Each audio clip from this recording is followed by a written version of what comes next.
लेक लाडकी स्कीमसाठी पात्र कोण कोण?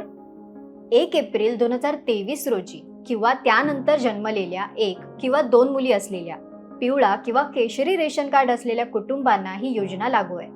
दुसऱ्या प्रसूती दरम्यान जन्मलेल्या जुळ्या मुलींच्या बाबतीत दोन्ही मुलींना योजनेअंतर्गत लाभ मिळत राहतात. परंतु पालकांना नंतर कुटुंब नियोजन शस्त्रक्रिया करावी लागते.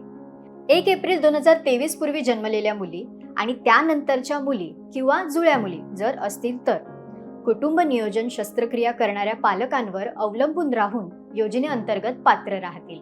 लाभार्थीचे कुटुंब महाराष्ट्राचे रहिवासी असावेत. बँक खाते महाराष्ट्रात असावे. कुटुंबाचे वार्षिक उत्पन्न 1,00,000 रुपयांपेक्षा जास्त नसावे. डॉक्युमेंट्स काय लागणार आहेत?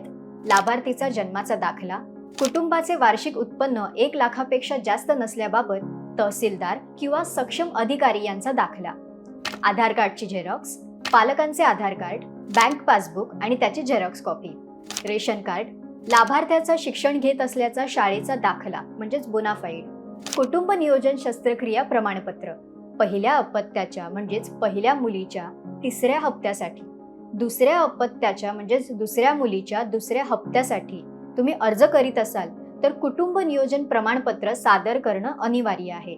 अविवाहित लाभार्थीने अविवाहित असल्याबाबत लाभार्थीचे स्वयं घोषणापत्र म्हणजेच ॲफिडेव्हिट देणं गरजेचं आहे.